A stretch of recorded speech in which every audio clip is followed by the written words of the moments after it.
Well, hello everybody and welcome to the Historics podcast. Joining me from Historics is the classic car specialist Mathew. Good morning, Vicki. Hello. And social media influencer with a passion for collecting cars, Tom Exton. Hello, Vicki. Hello.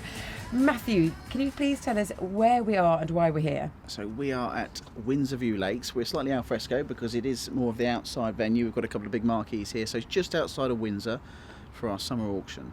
And how many cars have we got? I think we've got about 180 cars. I think it's nearly 200 lots in all, some motorbikes and some rather interesting things, even a couple of boats. And almost every manufacturer is catered for. Almost every single manufacturer, yeah. I was trying to find a Zonda earlier, couldn't find one, so Z is probably out.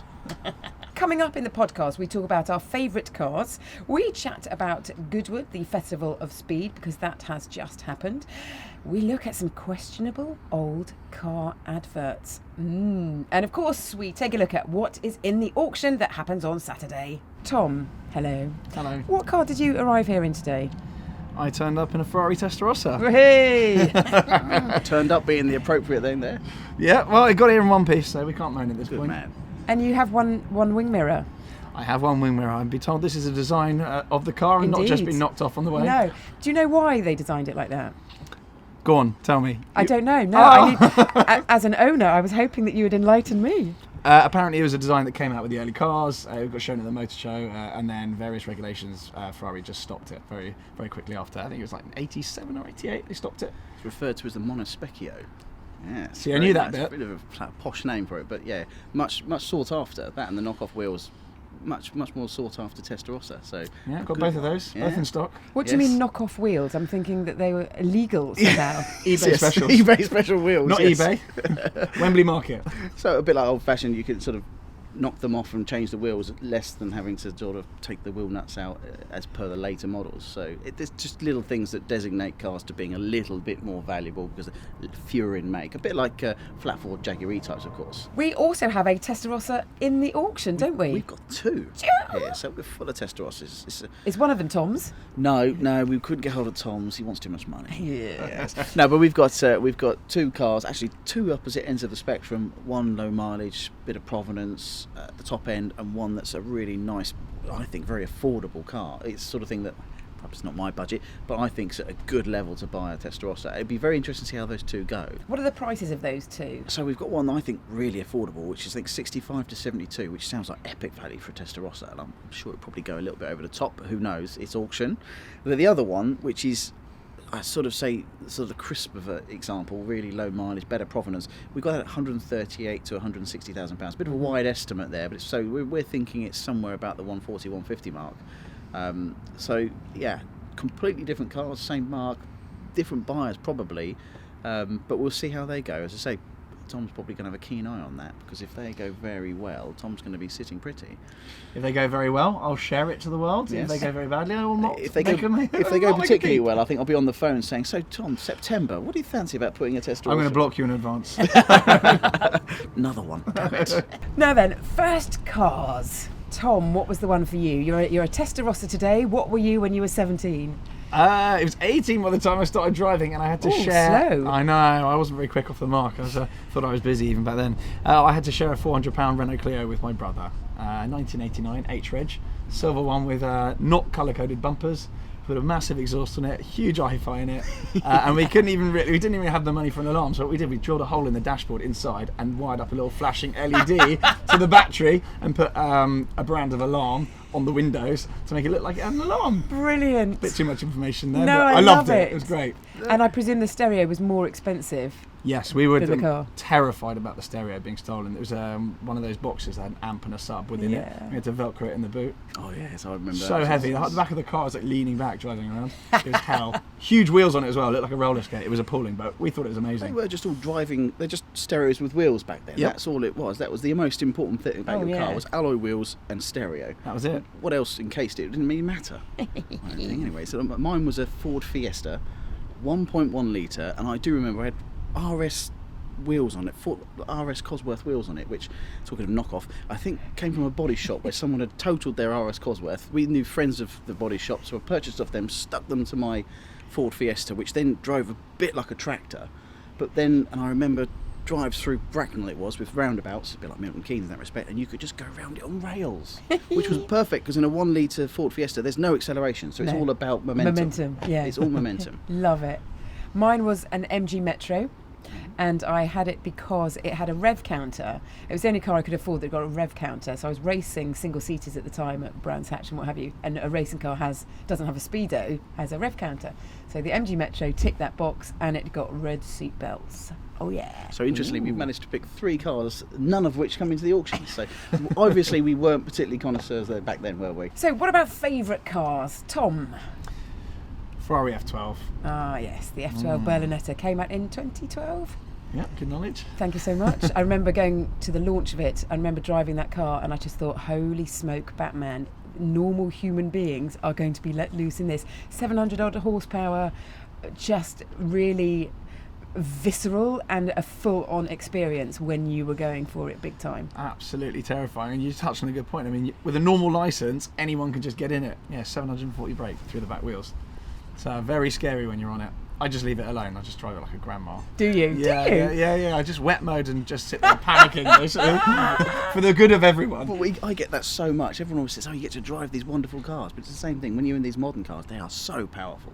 You often just find yourself comfort mode, auto, and you're waiting and hoping that you can enjoy it. But I think that's probably where you get the advantage. Yeah, exactly. I never put it in comfort Yeah. mode or wet mode or anything like that.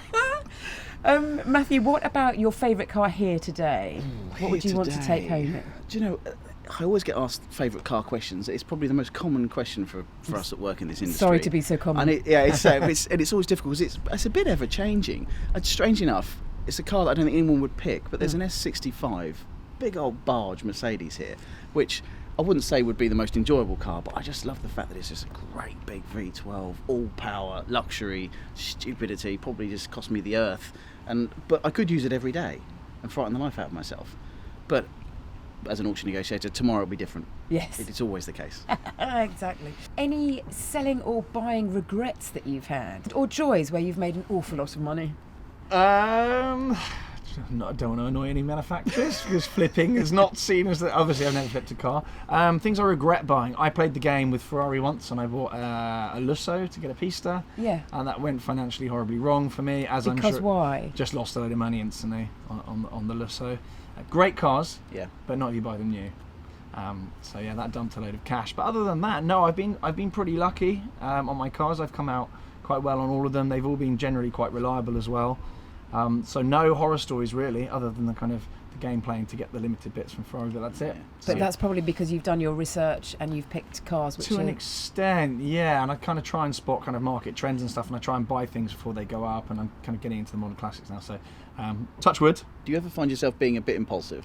Hell yeah, because I find there's a fun in Testarossa. that. There's a lot of fun in impulsive buys because that's when your heart takes over, and I don't want to always get away from that because otherwise you get a bit mono about your cars, don't you? But clinical. Yeah, but I mean, I used to own Alfa Romeo, so there you go. That's about as impulsive as you can get. And I used to joke with the chap that looked after them and saying, "I'm going to end up putting your children through college." I probably did, but I loved them. They were an impulsive buy every time. I found myself buying an Alfa Romeo GTV, spending a fortune on, then selling it as supposed to be the best one in the country because it would bankrupt me, driving a Fiat Cinquecento for 2 beers because I was broke, and then at the end of that thing, I've got money again.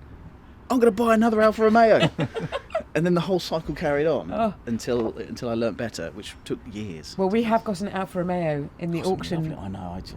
Tell us a bit about that. There's a lovely 1.3 Junior, and it's perfect. It'd be the perfect little, run around. It's the smaller engine I know, so it's not too expensive, and you could just really have a lot of fun in it. And as long as it's not rusty, which some are, nice ones aren't. Obviously, I think as long as it's not rusty, they're a great little thing, and they look.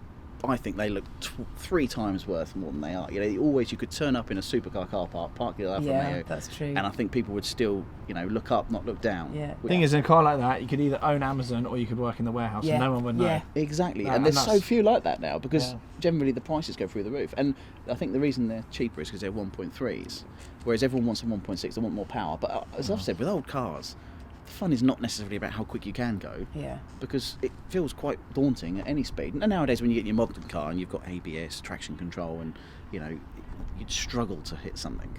But in an old car, there's just an art in thinking about when I've got to slow down. Yeah. Because ultimately, the person in stock can stop on a pin, and you've got a little bit more of that sort of sliding towards them. A little bit of slack in the system. Exactly, yes. And it's an Alpha, so there's lots of slack in that system. That makes it more fun. What about road trips? Because obviously we're coming up for the summer, so which would be a great car to take on a road trip? The Mercedes could work. It could, but then you'd probably get bored after a while. It's too comfortable. Oh, yeah. There needs to be some drama. Yeah. We've also got a Volkswagen camper van as well that's here, that's got that pop-up sort of... Yes, Westphalia styles camping, yes, that'll be good fun once you're there. I'm not sure about the getting there. How about you trailer it on the back of a big truck? So drive there in... What would you want to drive there in? A helicopter. Oh, yeah. That's cheating. Oh, yeah. I hate helicopters. Yeah. There aren't any here, are there?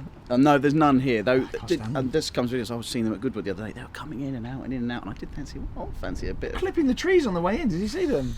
Were they? It was mayhem. Whilst we're on the subject of Goodwood, Tom, I know you were there this weekend. What tickled your fancy? Bit of a boring choice. 992 GT3 Touring. Yes. Ah, so touring, so no wing. No. Yeah, why I don't no do any wing? track work. For the good of people around tracks around the UK, I don't do any track work. I'm just kind of a road guy, so yeah, touring's a bit of me. One of the lovely things that I saw at Goodwood, amongst the multi-million-pound supercars like the Koenigsegg Regera and the Rimac Nevera, was the car from Britain, the Lotus Emira, their new two-seater, which will cost about £60,000 once the pricier first editions have got underway. And Jensen Button ran that up the hill, and I was given the keys to it to drive it for about 200 metres. But that's a cracking-looking car. I think it's amazing, and the Lotus stand, I'm sure you saw, was absolutely buzzing the entire weekend. There's people queuing up literally to get in there and put deposits down. They took hundreds of deposits. I mean, when was the last time a British brand released a car and there was a queue that big and that much buzz? I think it looks amazing. No doubt it'll perform amazingly, and the budget for the car as well is just, it's crazy. So look forward to those coming out. Yeah, and we have a Lotus here, don't we? We do, yes. Not the Emira, because obviously that's brand new.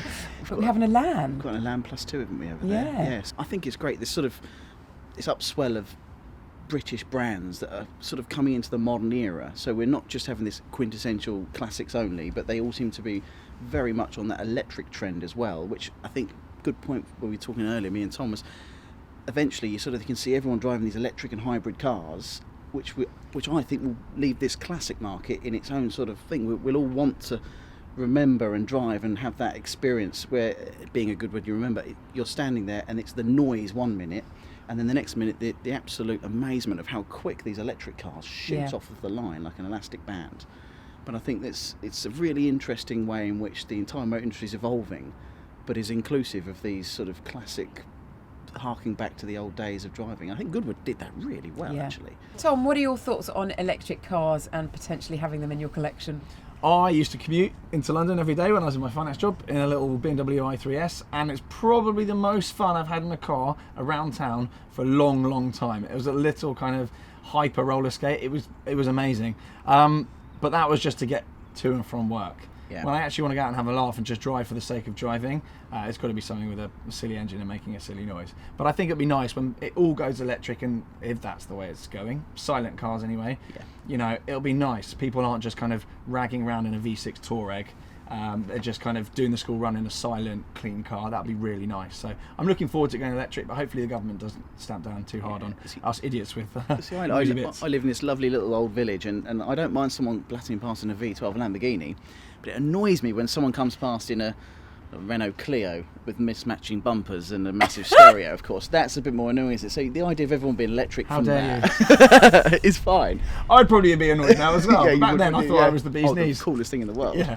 For people who are looking to buy at the auction this weekend, what top tips would you give? Well, the top tip is do your homework. Come and see us. Come and see the car. Go through the paperwork. Understand what you're buying. Because ultimately, there are some real gems, some fantastic cars that, as an auction house, you can't tell everyone everything. It's nearly impossible. But if you go there, you look at the car, you're happy with the car, you check through that provenance, make sure everything's really how you want it, you can really bid with confidence. And as I say, there are some really stunning cars here. So that's the key, making sure you know what you're bidding at. Do your homework. It's not that difficult. It takes 10 minutes, but it's worth doing. If somebody is thinking about selling their car and they want to do it at auction, they've never done that before, what steps would you recommend that they take? It's all about choosing the right auction, the right time, the right place to put your car. It's, I bang the drum for historics, but they're always very well attended. Go along to the auction beforehand. Go to the one prior to when you're looking to consign your. Do your research. Make sure there's plenty of people there. They're doing the right kind of things. You're happy with how they market the event, the car, and then if that's all in your liking, have a long chat with your negotiator. Make sure that you get every bit of information from them you can, and then make an educated choice. We think we do it best. Everyone does though, but we do think we do it best. Lots of people attend. We give honest advice, and I won't tell someone that their car's worth £50,000 if it was 30. It's just a waste of your time and our time, and I don't really want to do that. We make mistakes. Everyone does, but ultimately, if we tell you the information that we believe is correct, with all our experience, we should give you a good indication of where to go, how to sell. And I've turned cars away from auction plenty of times. So I've said, it's just not right. It's, your circumstances, your car, doesn't suit going to auction. But more than often, and again, believing in what we do, more than often, there's a route to auction that I think would benefit the seller. Yeah. Your catalogue, of course, is highly respectable and very lovely. Some manufacturers, though, over the years have given some rather dubious marketing and brochures and adverts and catalogues, and I know that you've printed a few out for us to talk about. So over the years, of course, as we go through all the provenance, we always pull out the details and have a look at things that come with these old cars. Probably 50s and 60s was the worst, and I must admit it was always sexist. It was terrible then, and nothing like it would be today. I mean, nowadays we're not even allowed to show a car going fast. But back then it was open season, so I've printed a few off, most of them just quite light-hearted really. The first one here picks up 5 times more women than La Lamborghini, which was the Bedford van at the time. Now, unfortunately I don't have a Bedford van, but I mean the camper van could qualify for that, couldn't you? But I thought that was actually quite funny. See, I quite like that. That's humorous. It's got now the camper van full of, is that camper van? No, what did you say it's it a was? Bedford van, transporter, I guess. Yeah, so that is just crammed full of women, basically, with a male driver at the helm. Doing that at the side. I mean, there you go. And that's one of the tame ones. So the next one I found was at MGB. So we've got a couple of MGBs here, and obviously they're a little bit later in time, so they're not quite as sexist, but still, this one here is sort of trying to give it a little bit of a stir, trying to create the emotive, obviously battling the Ferraris, and this is the MGB. And this one here is, your mother wouldn't like it. So, would that make you buy a car when you were younger? See, there's a girl in front of the car there who's got quite a strong positive pose. I quite like that because for me that's quite a strong positive sort of female role model there, and it could apply to her. Your mother wouldn't like it. So that could work. It's come full circle. Yeah. Yeah. Okay. So that could even go nowadays. Maybe I'll put that in the window of the MGB we've got over there later. Back to this is the 50s. This is just terrible. They were innuendo crazy. There's a couple of old 50s American cars here. So this one here is, enjoy maximum legroom from the new Pontiac Star Chief, and the wording there is, spread your legs. Oh, yeah. I mean, how did that get past any media marketing? I don't know, but what I hope that they're inferring to there is that the lady can, with crossed legs, elongate her legs out along the back. I don't know what seat. else would they be implying? Yeah. Nothing. Well, there you go. So that's back to the 50s. And actually, a little one here, it's a bit more subtle, isn't it? This is the Citroen DS. We've got a lovely one of these at the auction. So this car's has its ups and downs. I think that's just clever, quite good, isn't it? That's great, showing the full range of the suspension. And they're great cars. I do love those. And then, I'm not sure this everyone. This is back down to British Leyland again. That the MG Midget, the People's Ferrari. I'm not. Ferrari would have them these days on that. Yeah, they would. Yeah, I don't think Ferrari would allow that anymore, would they? Jeez, that's punching way above its weight. Yes, I mean, as much fun as they could be, I'm not sure they would be referred to as the People's Ferrari, of course. That's bold, isn't it? Historic smug. Now, this one's for you, Tom. I'm not sure this is actually an official Porsche one. I just thought it was quite funny. So, small penis. I've got a car for you. Who have you been talking to? Tom not say anything. That's from Joe's Porsche in the States. I don't think that was ever an official Porsche advert. So perhaps, sorry Porsche there. That was. And then this is actually one of the worst ones, and it was from Subaru. Probably quite an uninspiring car at the time, sorry. But the Subaru GL Coupe, like a spirited woman who likes to be tamed. I mean, again, it's just terrible. Okay, I consider myself to be quite a spirited woman. There is no way I would ever compare myself to a Subaru GL Coupe. Well, that is it for us for now. Thank you so much for listening. Matthew, when can we see the next auction, just in case people are now thinking, oh, I might want to sell? Yeah, so come along to this one to have a look. And yeah, September the 25th is the next one. We're going to be back over at Ascot. So the next podcast we do may well be inside and not al fresco, as you say, without the airplanes maybe. But yeah, so come along this time if you're thinking, or give us a call, and one of the chaps will come out and see you and appraise your car for you. Tom, good luck with your buying this weekend. Yeah, so Don't we'll just encourage me. we'll head over and just do you a form now, just so we've got that in. Stop encouraging me. No more. Tom Exton, Matthew Priddy, thank you so much. I am, and will continue to be, Vicki Butler Henderson.